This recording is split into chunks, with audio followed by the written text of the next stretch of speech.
Max Park had a 6.17 average of 100 that took 33 minutes and 37 seconds. Feliks Zemdegs had a 6.44 second average of 100 that took 32 minutes and 32 seconds. I, on the other hand, have about an 8.5 average of 100, PB average of 100 that is, but I don't know how long it took.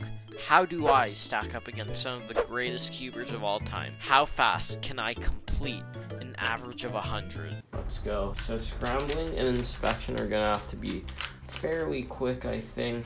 I don't really want to sacrifice too much, like, speed cubing speed.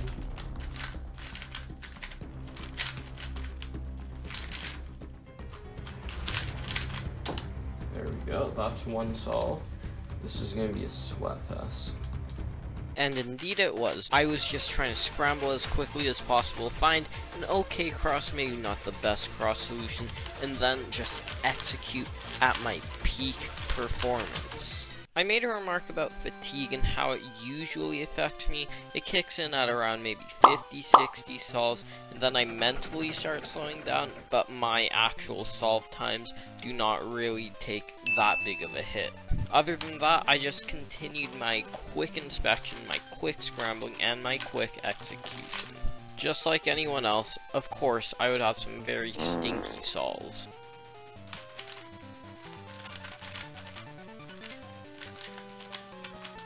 I don't know if that was a real sketch FQL. For this challenge, we don't have all day to inspect, so when I get these sort of pauses before my solves, yeah, I know that it probably won't be the greatest because I cannot find a cross solution. Though some solves were absolutely terrible, it was not all doom and gloom for Mr. MatthewCubes. You'll see why in a couple seconds.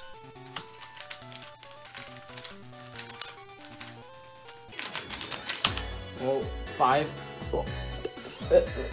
I caught that on camera. 509. Oh, that was so close to being a 4. Oh my god. This has boosted the morale. That was my on-camera PD.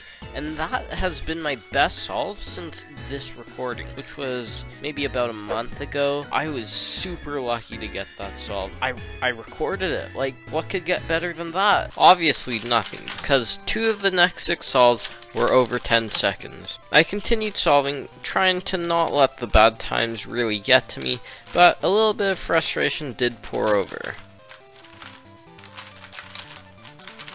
Oh jeez, that was I'd consider a bad solve to be over 9 seconds, which is what I was getting in this sort of time frame. There were a couple 8s sprinkled in, but not enough to make me happy. I was in a really bad slump, but luckily at 20 minutes, I completed 49 solves. A sub 40 minute pace was possible. I kept going, doing as many solves as I possibly could, and eventually I got this time.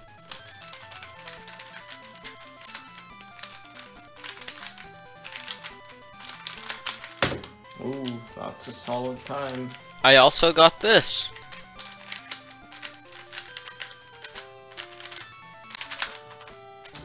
Oh yes. The next 2 solves weren't very good. My turning just wasn't on point through the whole recording. That prompted me to make a cube change. The cube I switched to was the GAN11M Duo. I think my last video was about that. It might be 2 videos ago. I don't know. I haven't uploaded in a while. For whatever reason, the GAN11M Duo lasted 5 solves. It got me 3 7s and 2 9s, and for some reason, I thought to switch it back for the Waylong WRM. Obviously, I just felt more comfortable with the Waylong WRM. The decision to switch back proved to be one of the better decisions in this video, as only 4 solves of the next 15 minutes of solving were over 9 seconds. That is just insane for me. Unfortunately, on the 4th bad solve, I decided to switch back to the GAN11M Duo. Everything was smooth sailing. I found my cube that could bring me to the 100 solves, right? Well, I swapped it again for the Waylong WRM. But from that point, I was locked in. It was a home stretch, and I eventually made it to the final solve.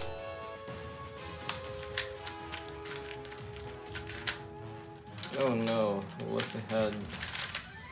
Turn just wasn't there. My final time was 38 minutes, 10 seconds, and 17 milliseconds. Thank you guys so much for 600 subscribers. I know I haven't posted much, but I hope you guys enjoyed this video. If you want to see me do more dumb challenges like this, just click a video on the screen.